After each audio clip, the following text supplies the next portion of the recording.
बात करेंगे blood vessels के बारे में। जैसे हमने पढ़ा था कि सर्कुलेटरी सिस्टम में दो चीजें आती हैं, heart and the blood vessels. Heart हमने पूरा कवर कर लिया है बेसिक में। अब हम पढ़ेंगे ब्लड वेसल्स के बारे में। तो ब्लड वेसल्स तीन होती हैं, आर्टरीज, वेन्स एंड कैपिलरीज। तो पहले हम बात करेंगे आर्टरी की। Mainly all the arteries carry oxygenated blood accept pulmonary artery which carry deoxygenated blood. Artery क्या होती है? It has thick muscular walls, it has narrow lumen and blood in it flows with sprouts. ठीक है, मतलब इसकी जो walls हैं वो बहुत ही थिक होती हैं, ल्यूमन जो है बहुत ही नैरो होता है, और इसका उल्टा जस्ट वेन्स में होता है। मतलब वेन्स में क्या हुआ? वेन्स की वॉल्स होती हैं थिन, ल्यूमन होता है बहुत ही ब्रॉड, ठीक है, और ब्लड इसमें फ्लो करता है यूनिफॉर्मली। थर्ड इसमें आता है कैपिलरीज। कैपिलरीज क्या होती हैं? These are the connecting vessels. जहां पर एक आर्टरी और वेन कनेक्ट करती है वहां बनता है capillary. The smallest arteriole forms the capillary. अब आर्ट्रियोल क्या होता है? जब एक आर्टरी डिवाइड होती है और बनते बनते आर्ट्रियोल बन जाती है, उसके बाद बनता है कैपिलरी। कैपिलरी का काम क्या होता है? It allows diffusion of oxygen into tissues, it allows diffusion of CO2 from tissues into the capillary, it allows diffusion of substance like glucose, amino acid inward and outward, ठीक है, tissues के अंदर भी और कैपिलरीज के अंदर भी। ये काम है हमारी कैपिलरीज का। तो ये कनेक्टिंग वेसल्स हैं जो आर्टरीज और वेन्स को कनेक्ट करती हैं। ठीक है, अब क्वेश्चन ऐसे बनता है कि what are the differences between arteries and veins. जो डिफरेंसेस हैं वो ये हैं कि आर्टरीज एक ऐसी वेसल है जो ब्लड को हार्ट से बॉडी पार्ट्स में लेके जाती है। मतलब it conducts the blood away from the heart. और वेन्स क्या करती हैं? ये ब्लड को डिफरेंट बॉडी पार्ट से हार्ट में लेके आती है। मतलब it carries the blood from body towards the heart. Second point ये बनेगा हमारा कि arteries have thick walls and veins have thin walls. उसके बाद ल्यूमन की बात करते हैं। आर्टरीज का ल्यूमन नैरो होता है, वेन्स का ल्यूमन ब्रॉड होता है। और एक बहुत ही इंपॉर्टेंट पॉइंट है कि आर्टरीज में वॉल्स नहीं होते, लेकिन वेन्स में वॉल्स होते हैं और उनका फेस होता है टुवर्ड्स द हार्ट, ताकि बैक फ्लो ऑफ ब्लड ना हो सके। ठीक है, और जो आर्टरीज होती हैं उसकी वॉल इलास्टिक होती हैं, वेन्स की वॉल नॉन इलास्टिक होती है। आर्टरीज कोलैप्स नहीं करती अगर एम्प्टी होती है, वेन्स कोलैप्स कर सकती हैं अगर वो एम्प्टी हो जाए तो।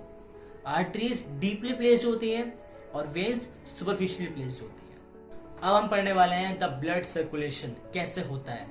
तो दो मेन फीचर्स होते हैं या दो मेन कैरेक्टर्स होते हैं सर्कुलेशन के। पहला है इसमें सिस्टमिक सर्कुलेशन और दूसरा है पल्मोनरी सर्कुलेशन। इन दोनों को मिलाकर बनता है डबल सर्कुलेशन। कैसे होता है?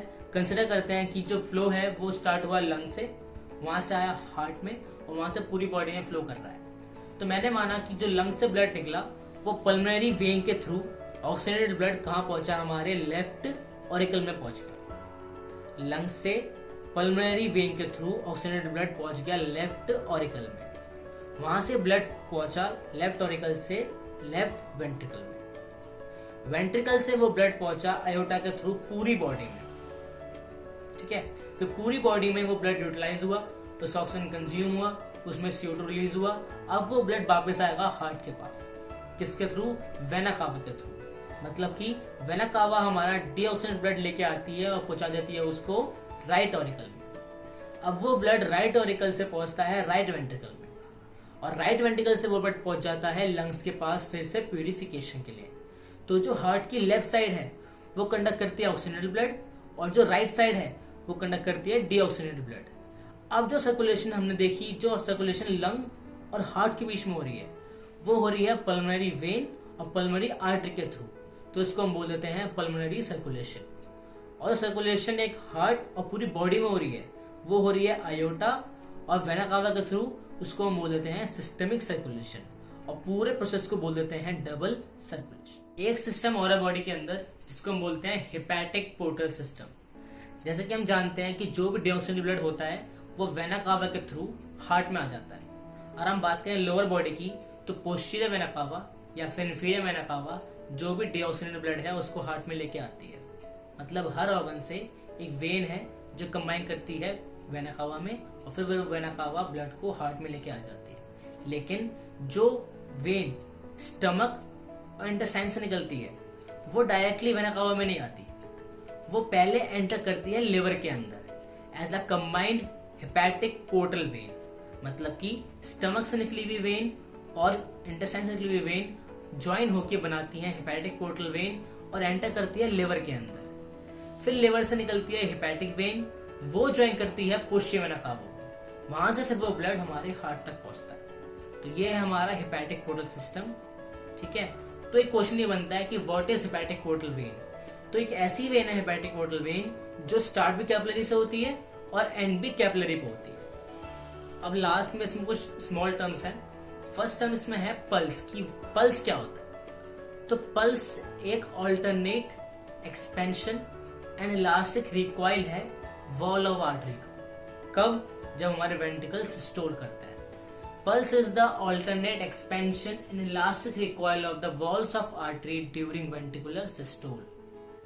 सेकेंड टर्म है इसमें ब्लड प्रेशर कि ब्लड प्रेशर क्या होता है। ये बहुत ही नॉर्मल टर्म है, ब्लड प्रेशर में सुना है। ब्लड प्रेशर क्या होता है? ब्लड प्रेशर क्या है? It is the pressure exerted by the moving column of blood in the arteries on the atrial walls। कि जब एक ब्लड फ्लो करता है आर्टरीज के थ्रू तो वो कितना प्रेशर लगाता है उस आर्टरी की वॉल पर, वो होता है उसका ब्लड प्रेशर। ब्लड प्रेशर की दो लिमिट होती है, अपर लिमिट जिसे हम बोलते हैं सिस्टोलिक प्रेशर और लोअर लिमिट जिसे हम बोलते हैं डायस्टोलिक प्रेशर। सिस्टोलिक प्रेशर क्या होता है कि जब वेंट्रिकल्स सिस्टोल में होते हैं उस टाइम जो प्रेशर होता है उसे हम बोलते हैं सिस्टोलिक प्रेशर, और दूसरा डायस्टोलिक मतलब वेंट्रिकल्स डायस्टोल में उसको हम बोलते हैं डायस्टोलिक प्रेशर। सिस्टोलिक प्रेशर होता है हमारा 100 to 140 mm ऑफ Hg और डायस्टोलिक होता है हमारा 60 to 80 mm ऑफ Hg। तो नॉर्मल प्रेशर जो मानते हैं वो मानते हैं 80 to 120। इसकी ऊपर प्रेशर अगर होता है तो उसको हम बोलते हैं हाइयर प्रेशर या फिर hypertension, that is increase in blood pressure. तो ये था हमारा ब्लड सर्कुलेटरी सिस्टम। हमने देखा कि कैसे इसमें हार्ट और ब्लड वेसल्स कंबाइनली काम करते हैं और पूरी बॉडी में ब्लड को सर्कुलेट करते हैं। ठीक है, मिलते हैं नेक्स्ट टाइम अगली वीडियो में।